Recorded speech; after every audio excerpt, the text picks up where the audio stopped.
अच्छा, एक और बात, अकबर जो था ना, ये भी गोसाई श्री विठलनाथ जी और स्वामी श्री हरदास जी इनको बहुत मानता था। प्रसंग आता है कि अकबर का जो, जहां वो नमाज पढ़ता था, जो उसका पूजा घर था, वहां 5 चित्र लगा रखे थे उसने। उसमें एक स्वामी श्री हरदास जी का जो चित्र मिलता है ना, हाथ में वीणा लेकर के, एक तारा लेकर के, और जो बैठे, वो चित्र अकबर ने ही बनवाया था। क्योंकि अकबर के मन में हमारे स्वामी श्री हरदास जी को देख करके ऐसा वैराग्य आया, वो सब छोड़ करके निधिवन राज में ही रहना चाहता था, स्वामी जी की सेवा में। स्वामी जी बोले, जे अगर यहां रहेगो तो यहाँ के चक्कर में दुनिया भर के सबरे लोग यहां आएंगे, पूरे वृंदावन को रूप बिगाड़ देंगे। तो स्वामी जी ने उसको आज्ञा की, भैया सुनो, तुम वृंदावन में मत रहो, तुम तो दिल्ली रहो, तुम तो राज शासन ही करो। तो वो बोला, स्वामी जी मैं आपके रूप को देखे बिना रह नहीं सकता। तब किसी ने कही, बोले देखो आप पे तो बड़े बड़े चित्रकार हैं, स्वामी जी का एक चित्र बनवा लो, अपने पास रखना। तब अकबर ने स्वामी जी का चित्र बनवाया और चित्र लेकर के दिल्ली गया, और जहां वो नमाज करता था वहां पर उसने 5 भक्तों के चित्र रखे। उसमें गोसाई विठलनाथ जी, स्वामी श्री हरदास जी, और संभवतः भक्तिमती मीराबाई, ऐसे गोस्वामी तुलसीदास जी, ऐसे 5 चित्र थे उसके पास। अपनी नमाज आदि करता था, उसके बाद 5 भक्तों को प्रणाम करता। अकबर पर कृपा तो थी संतों की। तो अकबर की जो ये पत्नी थी ताज बेगम, इनको वृंदावन आने की बड़ी रुचि थी, तो ये वृंदावन कभी कभी जाती थी।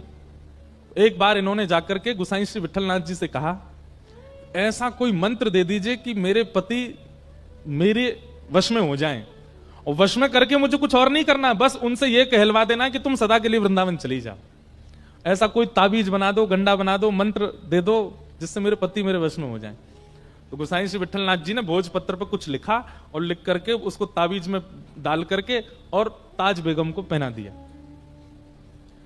ताज बेगम जब दिल्ली आई तो उसके गले में, अकबर की अन्य पत्नियों ने जब ताबीज देखा तो उन्होंने अकबर के कान भर दिए, बोले कि हमें पता चलिए गुप्तचरों से आपको अपने वश में करके, और ये कुछ षड्यंत्र करना चाहती हैं, अपने भाइयों को पूरे भारत का राज शासन दिलाने के लिए गोसाई श्री विठलनाथ जी से ताबीज बनवा के आई है ताज बेगम, ताकि आपको वश में कर सके। अकबर तो अकबर है, उसके लिए कोई रोक टोक थोड़ी, तुरंत पहुंच गया ताज बेगम। बोले ये ताबीज खोल के दिखाओ, उसमें क्या लिखा है। पढ़ा तो ताज बेगम ने भी नहीं था उसमें लिखा क्या है, पर गोसाई जी ने उसमें लिखा था, यंत्र मंत्र और तंत्र सो भूल करो जन कोय। बोले भैया यंत्र मंत्र तंत्र तोना टोटका इन सब में ज्यादा विश्वास मत करो। तो और अगली पंक्ति क्या लिखी थी, पति कहे सोई कीजिए, पति जो कहे वो करिए, वह आप ही वश होए। गोसाई जी ने लिखा था तंत्र मंत्र पर विश्वास मत करो, पति की बस आज्ञा मानो, पति की आज्ञा मानने लग जाओगे वो अपने आप ही आपका हो जाएगा। इस बात को पढ़ करके अकबर को इतना अच्छा लगा, बोले देखिए इन्होंने कितनी अच्छी बात लिखी, तंत्र मंत्र पर भरोसा मत करो, पति की आज्ञा मानो, पति जो कहे उससे अपने आप ही पति आपका हो जाएगा। तुरंत ताज बेगम को लेकर के वृंदावन गया और गोसाई श्री विठलनाथ जी को जाकर के उसने प्रणाम किया। उसने कहा महाराज मैं कुछ देना चाहता हूं। तो गोसाई श्री विठलनाथ जी ने कही, बोले एक काम करो, हमारे श्रीनाथ जी के लिए गौचारण के लिए भूमि प्रदान करो। 500 एकड़ जमीन अकबर ने श्रीनाथ जी और नवनीत प्रिया जी के गौचारण के लिए प्रदान की। आज भी गिरिराज जी में गौचारण भूमि जो है, ये अपना पारासौली, चंद्र सरोवर आदि, ये सब अकबर ने प्रदान किए थे ठाकुर जी को। एक दिन ताज बेगम का इतना प्रेम ठाकुर जी के प्रति देख करके अकबर ने कहा, देवी आप क्या चाहती हैं? बोले हमको सदा के लिए वृंदावन छोड़ दो। और अकबर ने ताज बेगम को वृंदावन छोड़ दिया। गोसाई जी की शरण में रह करके उसको मंदिर में तो जाने नहीं दिया जाता था क्योंकि म्लेच्छ थी। खिड़की से दर्शन करती थी श्रीनाथ जी का, खिड़की से दर्शन करती ठाकुर जी का। दर्शन कर करके उसकी ऐसी स्थिति हो गई कि अब ताज बेगम दर्शन नहीं करती है। ताज बेगम मन में सोच लेती है, आज ठाकुर जी ने पीली पोशाक पहनी होगी, टेढ़ा मुकुट पहना होगा, मुकुट पर सेहरा बांधा होगा, मोतीन के श्रृंगार धारण किए होंगे, आज ठाकुर जी को गुलाब का इत्र लगा होगा, कंठ में मोगरा की माला पहनी होगी। मन में सोचती थी, दर्शन करने नहीं जाती थी। और जो दर्शन करके आते उनसे पूछती, आज ठाकुर जी कैसे श्रृंगार में जरा बताना। तो कहते आज ठाकुर जी ने पीली पीतांबरी पहनी है, पाग पे सेहरा पहना है, मोती की लड़ धारण करी है, गले में मोगरा की माला पहनी। और ये सुनकर के ताज बेगम नाचने लगती थी। क्यों? अब उसको मंदिर जाने की आवश्यकता नहीं है, वो अपनी कुटिया में बैठे बैठे चिंतन करती और ठाकुर जी वैसे ही श्रृंगार में होते। गोसाई श्री विठलनाथ जी की। तो इसलिए वो ब्रह्म संबंध देते थे, रोज दीक्षा देते थे। क्यों? उनके दीक्षा देते ही जो वैष्णव दीक्षा लेता था उसको तुरंत ठाकुर जी का दर्शन अनुभव होने लग जाता था। और नियम बना लिया कि जब तक दीक्षा एक वैष्णव नहीं बनाऊंगा तब तक जलपान नहीं करूंगा। एक बार क्या हुआ, आज पता नहीं क्या ऐसा योग था, बहुत गर्मी पड़ रही थी, लोग बाग घरों से निकले ही नहीं, कोई गोसाई जी के पास आया नहीं। मध्याह्न का समय हो गया, गोसाई जी भूखे बैठे। क्यों? रोज ब्रह्म संबंध देते हैं फिर कुछ पाते हैं। तभी आप गोविंद कुंड है गिरिराज जी में, वहां जाकर के बैठ गए और गोविंद कुंड में 2 हंस घूम रहे थे। आपने मन में विचार किया, आज तक मानवों को ठाकुर जी का दर्शन कराया है ब्रह्म संबंध देके, इन जीवों का भी तो अधिकार है। और आपने उन 2 हंस हंसनी के जोड़े के कान में अष्टाक्षर मंत्र देके उनको कंठीमाला पहना दी, और जैसे ही कंठीमाला धारण कराई दोनों के चतुर्भुज रूप हो गए और दोनों का ही निकुंज में प्रवेश हो गया, ठाकुर जी की प्राप्ति हो गई। ऐसे गोसाई श्री विठलनाथ जी, ठाकुर जी से उनका ऐसा संबंध। इनके जीवन में भी एक परीक्षा हुई थी। कृष्णदास अधिकारी जी थे, उनसे इनकी किसी बात पर अनबन हो गई और श्री कृष्णदास अधिकारी जी ने, इनके जो दूसरे भाई थे गोपीनाथ जी, उनका भगवत धाम गमन हो गया था। उनकी पत्नी थी और उनका एक बेटा था, बेटे का नाम पुरुषोत्तम था। इन्होंने पूरे गोवर्धन के वैष्णवों को इकट्ठा किया और इकट्ठा करके कहा, भैया देखो, महाप्रभु जी के दूसरे पुत्र श्री गोपीनाथ जी, जो कि भगवत धाम गमन हो गया, उन पर थोड़ी दया आनी चाहिए कि नहीं? ये पूरी सेवा श्रीनाथ जी की गोसाई जी करते हैं, उनका बेटा बेचारा वो सेवा में नहीं जा पाता है।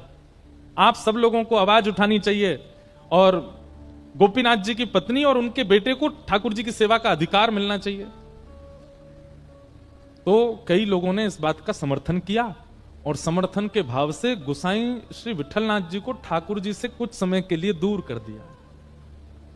गोपीनाथ जी के पुत्र श्री पुरुषोत्तम जी सेवा करने लगे श्रीनाथ जी की।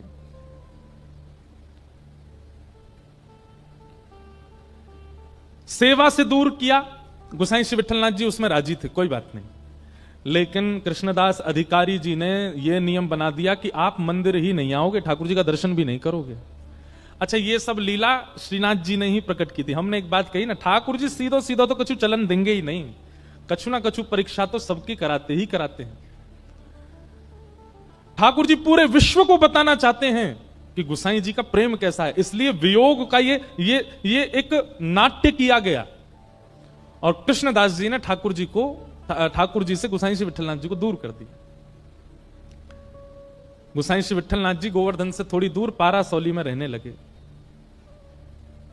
और आप नित्य अपनी कुटिया से निकल के आते और श्री गिरिराज पर्वत पर श्रीनाथ जी की जो ध्वजा थी उसी का ही दर्शन करते और दर्शन करके विरह व्याकुल होकर के वहीं बैठे रहते। बहुत सुंदर लीला है, ध्यान से सुनना।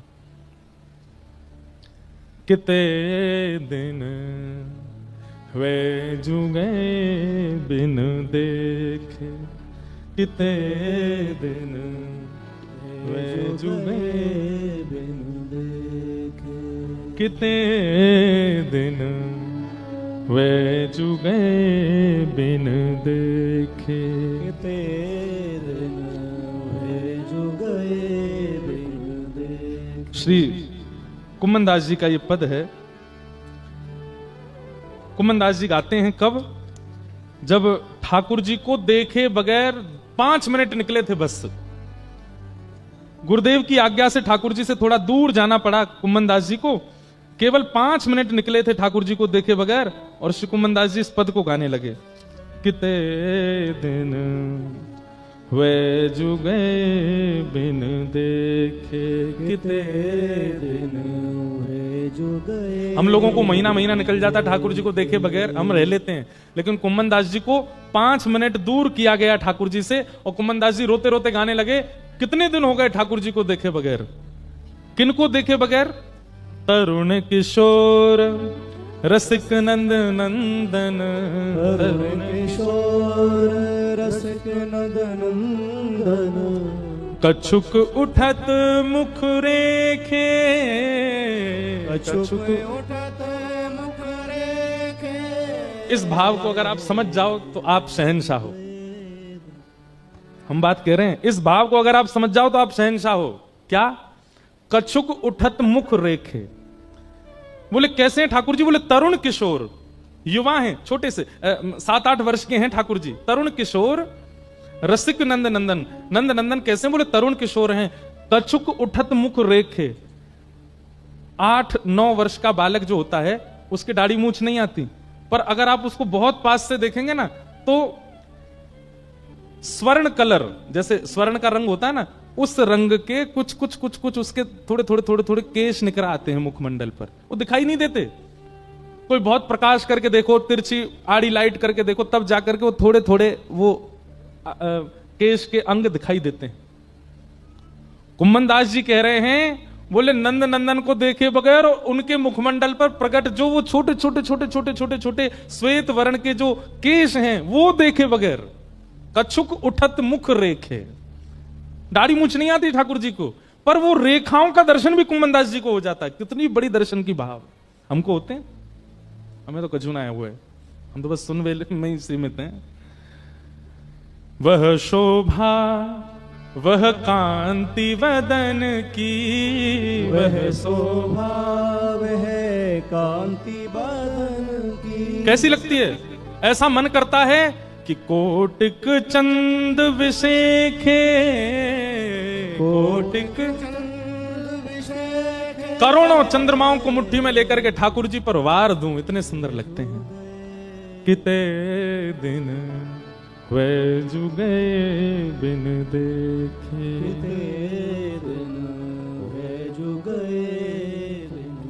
तो गोसाई श्री विठलनाथ जी ठाकुर जी से दूर कर दिए। गोसाई जी दूर से ही ठाकुर जी की ध्वजा का दर्शन करते हैं। लेकिन ऐसा नहीं है कि विरह केवल भक्त को होता है, विरह ठाकुर जी को भी होता है। बात केवल इतनी है कि भक्त अपना विरह गा के सुना देता है, ठाकुर जी कैसे सुनाए? परंतु एकमात्र श्री गोसाई विठलनाथ जी हैं जिनके लिए ठाकुर जी ने अपना विरह प्रकट कर दिया। कैसे? श्रीनाथ जी में आज भी 100 पान का भोग रोज लगता है ठाकुर जी। कितने पान? 100 बीड़ा पाते हैं ठाकुर जी। कभी आप श्रीनाथ जी जाएंगे तो श्रीनाथ जी तो अभी 500 300 350 400 साल पहले चले गए नाथ द्वार। उससे पहले तो वृंदावन में ही सब लीला करते थे। आज भी आप देखोगे राजभोग के बाद मुखिया जी आएंगे और पान की बीड़ा ठाकुर जी से मुख से चुमाएंगे और फिर रखेंगे। कभी अगर प्रसादी में ठाकुर जी की बीड़ा मिलती है, एक बार को अन्य प्रसाद मिले तो सब में बांट दियो, पर बीड़ा मत बांटियो, बीड़ा तो स्वयं पाइयो। क्योंकि बीड़ा समझते हैं ना, पान भोग। एकमात्र बीड़ा भोग ऐसा है जो ठाकुर जी के अधर से छुपाया जाता है। बाकी की सब सामग्री सामने रखी जाती है, पर बीड़ा तो ठाकुर जी के अधर से स्पर्श कराया जाता है। और बीड़ा भोग ज्यादातर किशोरी जी का बीड़ा भोग ठाकुर जी पाते हैं और ठाकुर जी का बीड़ा भोग किशोरी जी पाती हैं, क्योंकि अधर स्पर्श होता है उसमें। तो श्रीनाथ जी को 100 पान का भोग लगता था। बहुत ध्यान से सुनना।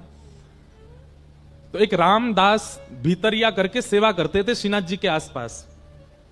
पोंछा लगावे की सेवा, आरती सजावे की सेवा, आदि आदि सेवा। भीतरिया 2 सेवक होते हैं, एक होते हैं भीतरिया, एक होते हैं भारिया। भीतरिया वो जो गर्भगृह के अंदर जा सकते हैं, भारिया वो जो बाहर बाहर की सेवा करते हैं। तो रामदास भीतरिया जो थे ये गोसाई श्री विठलनाथ जी के शिष्य थे। ये जाते थे श्रीनाथ जी के मंदिर में सेवा करने, भीतर पोंछा आदि करने। तो जब ये पोंछा आदि करते थे तो श्रीनाथ जी खड़े खड़े इनको इशारा करते, ए सुन, ऐसे इशारे करते।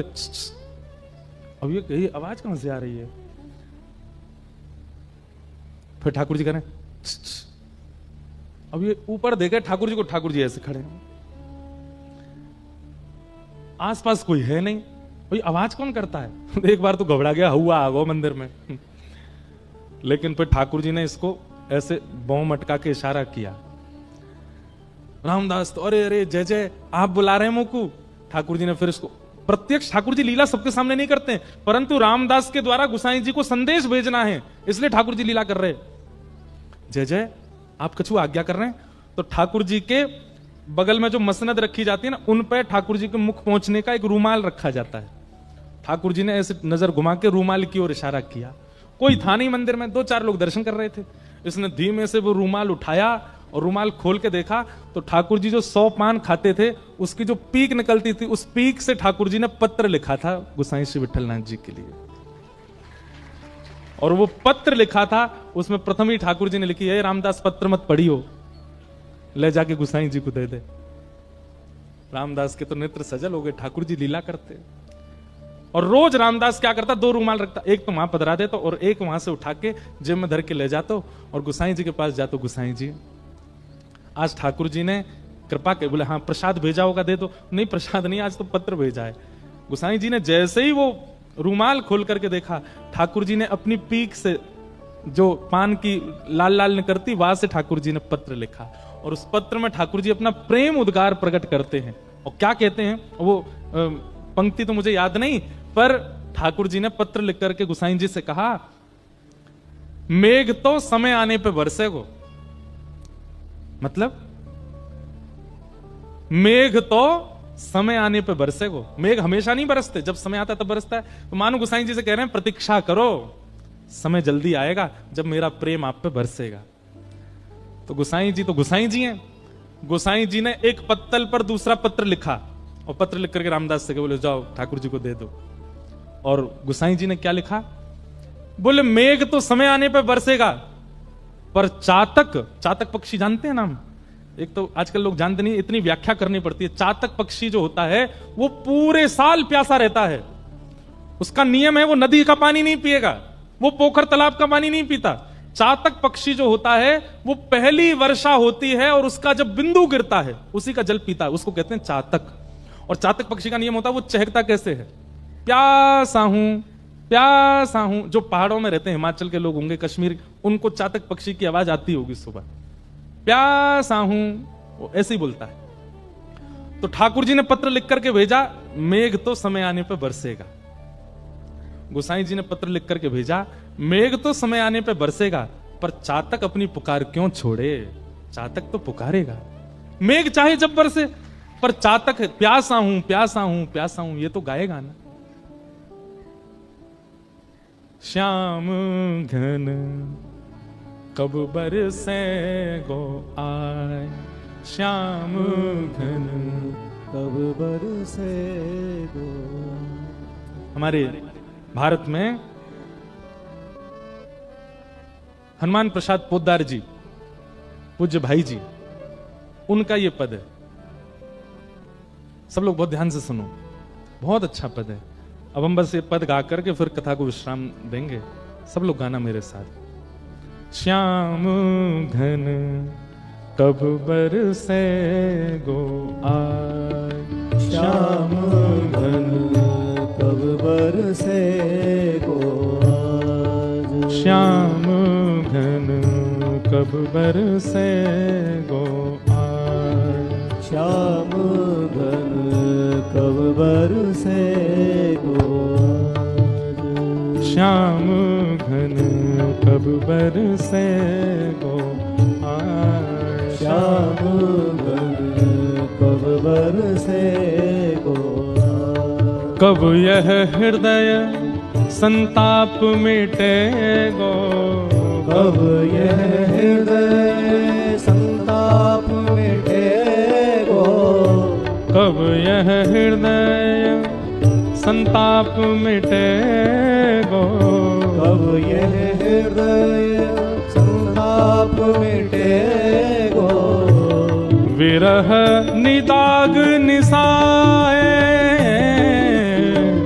विरह निदाग निसाए, श्याम घन कब बरसे गो आए, श्याम घन कब बरसे गो आज, हे श्याम घन कब बरसे गो आए, श्याम घन कब बरसे गो आज। कब मन मन मयूर नचे गो, कब मम मन मयूर नचे गो, मयूर कब नाचता है, जब बादल बरसते हैं।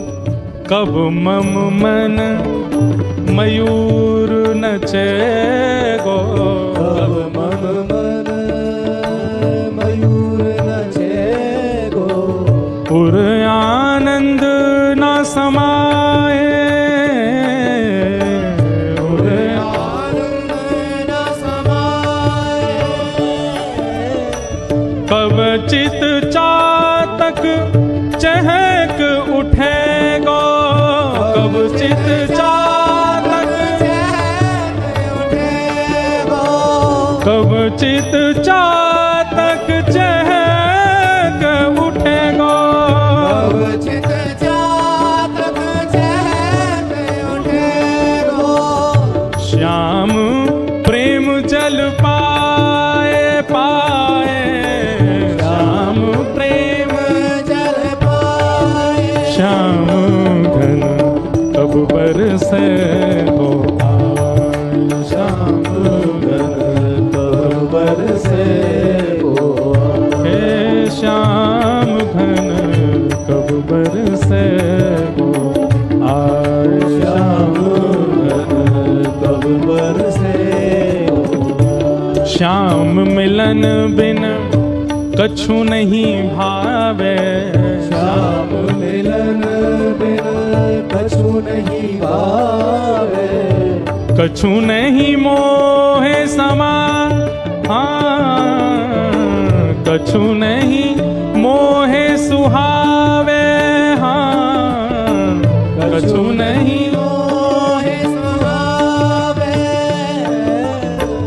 श्याम मिलन रस ही साचो रस, श्याम मिलन रस ही साचो रस, जीवन में रस समाए श्याम घन, जीवन रस रस समाए श्याम घन, जीवन रस सो समाए श्याम घन, जीवन रस सो समाए श्याम घन कब बरसे हो आए, श्याम घन कब बरसे गो, हे श्याम घन कब बरसे हो ओ श्याम घन कब बरसे गो, ओ श्याम घन कब बरसे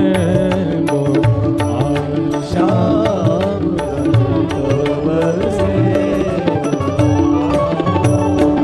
और महीनों के लिए ठाकुर जी से दूर कर दिया गुसाई जी को। पर एक दिन अकबर को यह बात पता चली कि हमारे प्रिय श्री गुसाई जी को उनके ठाकुर की सेवा से दूर कर दिया कृष्णदास ने, तो अकबर ने अपनी सेना भेज करके कृष्णदास जी को कारागृह में डाल दिया। गुसाई जी को फिर से सेवा मिल गई, परंतु गुसाई जी सेवा में तो आ गए, पर उन्होंने प्रण दिया जब तक कृष्णदास मुक्त नहीं किए जाएंगे तब तक हम अन्न जल ग्रहण नहीं करेंगे। अन्न सन पे बैठ गए। कृष्णदास जी मुक्त हुए। कृष्णदास जी को जब ये बात पता चली कि गुसाई जी को मैंने दूर किया ठाकुर जी से, और ये ऐसे प्रेमी कि मैं कारागृह में गया तो इन्होंने अन्न जल का त्याग कर दिया। कृष्णदास जी ने बहुत प्रार्थना करके क्षमा मांगी गुसाई जी से। गुसाई जी बोले नहीं, मुझे सब पता है, ये ठाकुर जी की लीला है, इन्हें बहुत ज्यादा पास कोई रहवे लग जाए तो इनको मन करे या इन्हें दूर करो, या कि प्रेम की बथा ने पहचानो कैसो है। ये मेरे प्रेम की परीक्षा ले रहे थे, मैं जानू ये तुम्हारे मन की इच्छा नहीं थी, ये इनकी इच्छा थी। लाला बड़ो नटखट है हमारो, ऐसे गुसाई जी की। फिर बाद में ऐसी लीला आती है कि कृष्णदास जी को इसका दंड मिला। एक भक्त को ठाकुर जी से दूर किया और दंड क्या मिला कि सुबह सुबह जल भरने के लिए कुआं में गए और पांव फिसल गए और कुआं में गिर के उनकी मृत्यु हुई। परम भागवत कृष्णदास, जिनका एक प्रसिद्ध पद में गाता हूं, मेरो मन गिरधर छवि पे अटक्यो, ये पद कृष्णदास जी का ही है। ऐसे परम भागवत की ऐसी अधोगति, कुआं में गिर के प्राण निकलना। अब तो पूरे ब्रजमंडल में हल्ला मच गो, बोले कहा कृष्णदास भूत बन गो है। ब्रजवासी बड़े भोले हो, मैं सब ने हल्ला मचा दिया, बोले कृष्णदास कुआं में गिर के मरो, भूत बन गो है। ये खबर पहुंची निधिवन राज में स्वामी श्री हरदास जी के पास। स्वामी जी को जैसे ये खबर पड़ी कि भैया कृष्णदास जैसा परम भागवत भूत बन गया, ये हो नहीं सकता। हम मानते हैं कि उन्होंने आचार्य अपराध किया था और उसका दंड उनको मिला कि उनकी मृत्यु सहज नहीं हुई, सरल नहीं हुई। लेकिन वो मृत्यु के उपरांत भूत बन गए, ये बात बिल्कुल सर्वथा गलत है। जीवन भर भगवान का नाम गाने वाला भूत कैसे बन सकता है? तो महाराज स्वामी श्री हरदास जी ने निर्णय लिया कि चलो गोवर्धन। बोले काय को? श्रीनाथ जी से ही पूछेंगे कि आपका नाम गाने वाला भूत कैसे बन सकता है, और यदि वो भूत बना तो आपके नाम में इतनी सामर्थ्य नहीं कि जीवन भर आपका नाम गाने वाला प्रेत बन गया। और स्वामी जी ने निर्णय जैसे लिया तो पूरा वृंदावन इकट्ठा हो गया। हितरवंश महाप्रभु, गोपाल भट्ट गोस्वामी, रूप सनातन गोस्वामी, जितने वृंदावन के आचार्य थे सब निधिवन में इकट्ठे हो गए और सब निकल पड़े गिरिराज जी। वो श्रीनाथ जी से जाके पूछेंगे कि कृष्णदास भूत कैसे बनो। अब देखो बहुत ध्यान से सुनना है, इसके बाद हम कथा विराम देंगे पक्का। हमारा मन ना करो विराम देवे को, बात तो ये है, हमको रह रहे की लीला याद आती है। जय हो। और सुनो, कल हमको बहुत याद आएगी आप लोगों की। सुनाम में भक्त तो आवेंगे खूब सारे, पर अमृतसर वाले पद पीछे पीछे गाते हैं इसलिए हमको अच्छे लगते हैं। कोई भी पद गाओ सब साथ गाते हो आप, तो कृपा करियो एक आध दिन आप पहुंच जाइयो, 3 घंटा ही तो दूर हैं। हम नहीं बुला रहे, आप देखना खुद मचल के आओगे, ठाकुर जी की याद आएगी आपको। तो सुनो, जय हो। तो अब प्रत्यक्ष रूप में तो स्वामी श्री हरदास जी, हितरवंश महाप्रभु, गोपाल भट्ट गोस्वामी, रूप सनातन गोस्वामी, हरिराम व्यास जी सब अपने ब्रजवासियों की टोली लेकर के गिरिराज जी जा रहे हैं। पर निकुंज की भाव में कौन जा रहा है? स्वामी जी के रूप में ललिता जी, हरिराम व्यास जी के रूप में विशाखा जी, गोपाल भट्ट गोस्वामी जी के रूप में गुणमंजरी, रूप मंजरी, ये सारी सखियां ही तो जा रही हैं ठाकुर जी से लड़वे। अब वैष्णवों को तो दिख रहा है कि भाई ये सब आचार्य चरण जा रहे हैं, परंतु श्रीनाथ जी वहां गिरिराज जी में ऐसे खड़े थे, गुसाई जी श्रृंगार कर रहे थे। सो ठाकुर जी के हाथ कांपन लगे और ये भुजा कांपन लगी, मोह कांपन लगो। गुसाई जी बोले जय जय जय जय, कहा भयो? ठाकुर जी बोले सबरी लड़वे आ रही हैं मोते, ये ललता विशाखा रूप मंजूरी सबरी मोते लड़वे आ रही हैं, मुंह पे जो है का मुंह पे आके मेरी छाती पे खड़ी आ जाएंगी, वो गारी देंगी आके सामने। अब कलयुग में तो वो सब हितरवंश महाप्रभु, हरिराम व्यास आदि सब ये तो आचार्य हैं, पर निकुंज में तो सब सखियां हैं। गुसाई जी तुम एक काम करो, बोले कहा इन सबन को राधा कुंड पे ही रोक दो। अगर जी गिरिराज जी आ गए जो मुंह को बहुत गारी देंगी समन सामने आके, और मैं डर जाऊंगा, मैं तो लाला हूं यहां पे। गुसाई जी बोले नेक रुक जाओ, श्रृंगार तो पूरा कर लो। बोले छोड़ो श्रृंगार, ऐसी भगवत तुम तो जाओ, उनको रोको। ठाकुर जी डरने लगे। गुसाई जी माला लेकर के, उपरना लेकर के, कई सारे वैष्णवों को लेकर के राधा कुंड में ही रुक गए, पहुंच गए। और वृंदावन से आते हैं, राधा कुंड पहले पड़ता है, राधा कुंड में ही सबरी समाज रोक करके सबको माला पहना, पटका उड़ा और सबको स्वागत करो, सम्मान को वहीं बैठा दिए सबरे। लाइए लाइए लाइए भोग प्रसाद पवाओ। स्वामी श्री हरदास जी तिरछी तिरछी नजर से देख रहे हैं। बोले हम गिरिराज जी पहुंचने भी नहीं दिए, राधा कुंड में ही रोक दिए। गुसाई जी सबको प्रणाम कर रहे थे। स्वामी श्री हरदास जी ने उनका कंधे पे हाथ रखा, बोले सुनो इधर आओ। इतनो डर गो लाला कि पजम्मा भी आध ही पहना के आयो, पूरा पहनायो ना है, धीमे धीमे खिसक रहो नीचे। गुसाई जी के नेत्र सजल हो गए। बोले आप वृंदावन से आ रहे हैं, आपको कैसे पता कि ठाकुर जी का श्रृंगार अधूरा है? बोले जाने ना है, निकुंज की सखी हैं हम, ललिता हैं। वो तो जीवन पे कृपा करवे स्वामी जी के रूप में आई हैं, पर हैं तो ललिता। और सुनो, हाँ भाई कोई प्रसाद नहीं पावेगा राधा कुंड में, अब तो वही की छाती बैठ के पावेंगे, चलो वहीं गिरिराज जी। गुसाई जी बोले जय जय, लाला छोटा सा डर जाएगा। बोले कोई डर, कृष्णदास भूत कैसे बनो ये बता। और महाराज गिरिराज पर्वत पे सब चढ़ गए। श्रीनाथ जी का मंदिर ऊपर है ना, आज भी जतिपुरा में देखोगे आप, ऊपर ही मंदिर है। ऊपर चढ़ने का सबको अधिकार नहीं है, केवल ब्रज के लोग ही चढ़ सकते हैं। चढ़ गए ऊपर, और जैसे ही पहुंचे महाराज, ठाकुर जी के पसीना पसीना मुखमंडल पे। गुसाई जी तो घबराए, मेरो लाला 1200, मेरो लाला छोटो सो, सबरी सखी लड़वे आ गई। और वहां जाकर के स्वामी जी हरदास जी, हितरवंश महाप्रभु, हरिराम व्यास सब चिल्लाने लगे, अरे लाला तुम्हारो भजन करवे वारो कृष्णदास भूत कैसे बनो, उत्तर दो। सब तो चिल्ला रहे ठाकुर जी पर स्वामी जी नेत्र बंद करके बैठ गए सामने। और थोड़ी देर बाद नेत्र खोल के अपलक नेत्रों से ठाकुर जी को देखने लगे। और तुरंत स्वामी जी ने घोषणा की, भैया ये खबर झूठी है, कृष्णदास भूत नहीं बने। ठाकुर जी ने अभी अभी मुंह को बताई है, कृष्णदास भूत नहीं बने। उनकी अधोगति, मृत्यु उनकी सहज नहीं हुई, क्योंकि उन्होंने एक वैष्णव अपराध किया, गोसाई जी को ठाकुर जी की सेवा से दूर किया, परंतु वो प्रेत नहीं बने। तो सब लोग कहने लगे, भैया पूरे ब्रजमंडल को ये बात कौन बताएगा, जाने प्रमाण हो वही तो बता सके। इतने में ही एक गाय चरावे वालों ग्वारिया दौड़ो दौड़ो आयो और आकर के बोलो, अरे महाराज भैया आज सवेरे में गैया चरावे गयो और मैं गैया चरावे जैसी गयो मुकू वहां कृष्णदास जी मिले और कृष्णदास जी से मैंने की, बाबा तुम तो भूत बन गए हो। तो बोले, अरे ना है जे सबरे ब्रजवासी बोरे भारे इन्हें झूठ फैला दिए मैं भूत बन गो, मैं तो ठाकुर जी की नित्य निकुंज लीला को एक सखा बन गऊ। अभी तक तो बाहर सेवा कर रो, अब ठाकुर जी ने निकुंज में मुंह को ले लियो है। भैया मैं तुमको बतावे आया हूं, सबन को जाके बता दे मैं भूत ना बनूं, मैं तो ठाकुर जी की नित्य निकुंज को एक सखा बन गऊ। तब पूरे ब्रजमंडल को इकट्ठा करके ये बात घोषणा की गई, भैया ये खबर झूठी है, कृष्णदास जी भूत नहीं बने हैं। गुसाई जी के पास जाके स्वामी शेरदास जी बोले, या हमारे आए हम गिरिराज जी, अगर हम नहीं आते तो ये बात फैली ही रहती कि कृष्णदास जी भूत बने, हमारे भय के कारण। और धीमे से कान में कह गए, भूत बन भी गए होगा तो हमारे कारण भूत योनि ते निवृत्त है के सखी योनि में चलो, ठाकुर जी की नित्य लीला में प्रवेश करो, या हमारे आए हम गिरिराज जी। ऐसी मधुर लीला श्री गोवर्धन में हुई। ऐसे श्री गुसाई विठलनाथ जी को हम प्रणाम करते हैं, वंदन करते हैं, नमन करते हैं। बोलो वृंदावन बिहारी लाल की जय, श्री राधारमण लाल की जय, श्रीनाथ प्यारे की जय, सब संतन की हरिहर मिलन महोत्सव की जय जय श्री राधे। आज इस भक्त चरित्र का हम भाव श्री ठाकुर जी के चरणों में अर्पित करते हैं। बहुत आनंद मिला। विगत 7 दिनों में श्री हरिहर मिलन महोत्सव महादेव के चरणों में कहने सुनने का अवसर प्राप्त हुआ। यह हमारा सौभाग्य है। महादेव से बस यही प्रार्थना है कि हे महादेव आप कृपा कीजिएगा, हम सदा ऐसे ही ठाकुर जी के प्रिय बने रहें, ठाकुर जी के जनों के प्रिय बने रहें। शिव कैलाशों के वासी भोली धारों के राजा, शंकर संकट हरना। शिव कैलाशों के वासी धोरी धारों के राजा, शंकर संकट हरना। शिव कैलाशों के वासी भोली धारों के राजा, शंकर संकट हरना।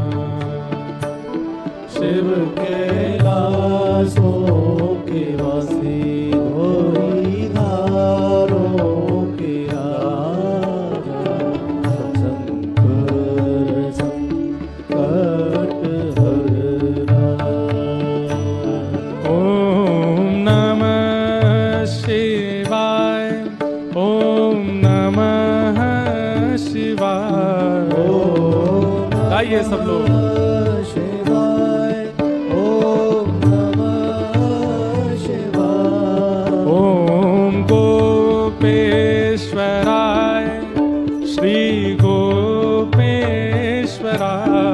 ओम गोपेश्वराय, श्री गोपेश्वराय। शिव केदारेश्वराय, शिव केदारेश्वराय। शिव केदारेश्वराय, शिव केदारेश्वराय। शंकर संकट हरना, शंकर संकट हरना।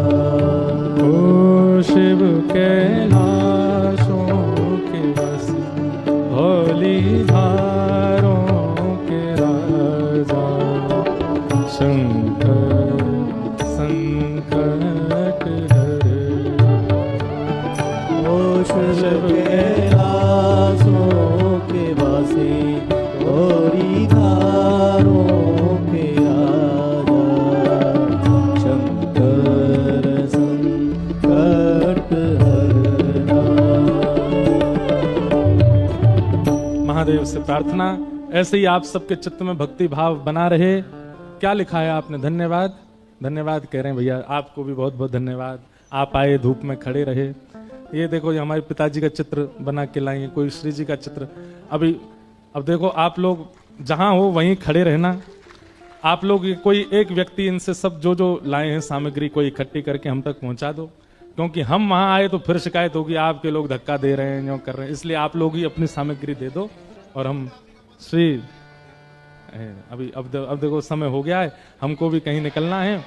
प्रेम और भाव से सब लोग मेरे साथ में भाव से गाओ।